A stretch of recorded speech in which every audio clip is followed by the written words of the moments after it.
Well, ladies and gentlemen, for those of us who have often over the years asked ourselves and others, can the world really be changed? I think this afternoon has been an inspiration in many, many different ways. But especially for those of us who are old enough and were privileged enough to remember the beginning of Masdar and the beginning of what was then called the World Future Energy Summit, which then evolved into the Abu Dhabi Sustainability Week. I think it was on the 12th of March 2006 that a young man turned up in the library of the presidential residence in Iceland, and he had asked for a meeting with me. I had been president for almost 10 years, and there were more than 10 years left of my presidency, and this young man told me that he had this dream that he was going to make Abu Dhabi a global center for renewable energy. And I have to tell you, at that time, 2006, it was just a paradoxical statement to make this oil-rich part of the world, which at that time was on the periphery of international cooperation, a center for renewable energy. But there was something in his eyes that made me believe in this dream.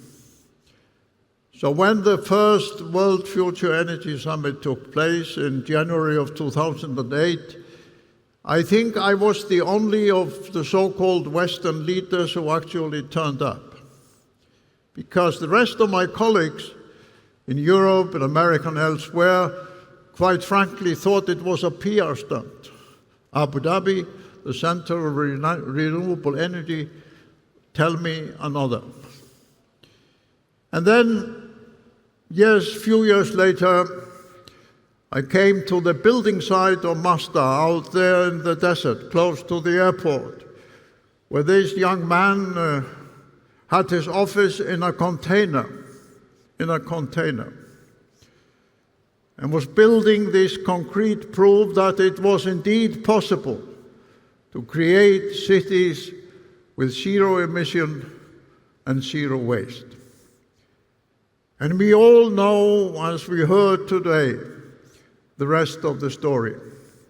How renewable energy, which at that time was considered to be almost like a boutique niche, never to be considered a serious part of the energy systems anywhere in the world, is now the fastest growing sector of global energy. And the big question is, as we heard today, what kind of mix, what kind of role will be for the old fossil fuel industry in this new system? So indeed, as we have heard here today, once again, the Abu Dhabi Sustainability Week and the dialogue that takes place here in Abu Dhabi is a fundamental proof that indeed the world can be changed. The question is, however, where are we going from here? Dr. Sultan Al-Jaber mentioned this morning the North Star. Yes, it helps to have a vision, to look at the potential North Star, but let us realize that, quite frankly, we have a difficulty in imagining where will we be in a similar time from now as there is from the creation of Masdar 20 years ago. But one of the optimistic, inspirational lessons I take from this afternoon is that despite this firework of geopolitical theater coming out of Washington or Beijing or other different places that still consider themselves to be the power capitals of the world, the rest of the planet is moving forward, changing the world year by year, systematically, sector by sector, in Africa, Asia, Latin America, as we have seen here today. And it has been enormously inspirational to see here on the stage leaders from prominent countries in these parts of the world explaining how their countries, even big countries in Africa like Nigeria and South Africa, are already moving forward despite this geopolitical fireworks. So the inspirational lesson, among many others we can take from this afternoon, in these times of tension and conflicts and wars and fears and chaos, that the process of positive, constructive transformation is already taking place all over the world, day by day, week by week, year by year. And many of us thought a few decades ago that that was not possible. We still thought that we needed big powers and systematic, powerful, dominant organizations to transform the world. The lessons of Abu Dhabi, the lessons of the Zayed Sustainability Prize, as we saw this morning in the young people from the high schools all over the world, is that anyone can now change the world. We have the technologies through mobile phones, through renewable energy, where the agents of change can now be every human being. Doesn't have to be big government or big organizations or big powers. We can all be a part of that change.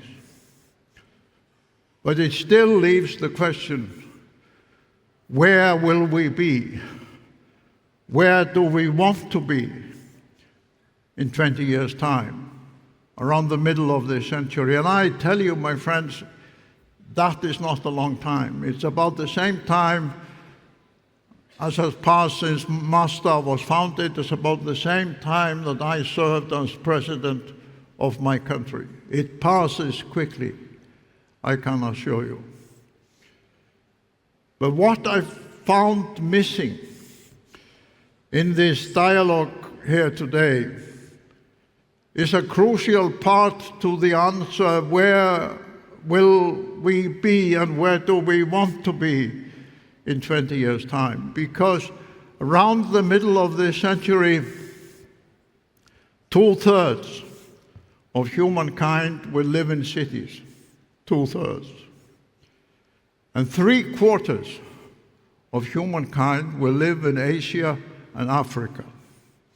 Asia and Africa. That's a sobering thought for us in Europe or North America, who still believe that we are the center of the political universe. In the middle of this century, 2/3 of people will live in cities and 3/4 will be living in Africa and Asia.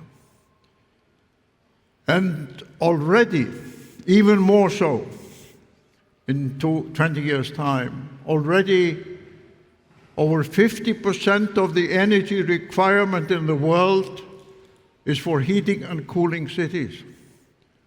It's not for AI centers. It's not for data centers. It's not for industrial production, however important and fascinating those aspects are, as we have seen in the discussion here today. It is the mundane human requirement of being able to live in cities which inside the buildings have normal temperature. Even already here in Abu Dhabi, 50 to 60% of the energy production is for the air conditioning.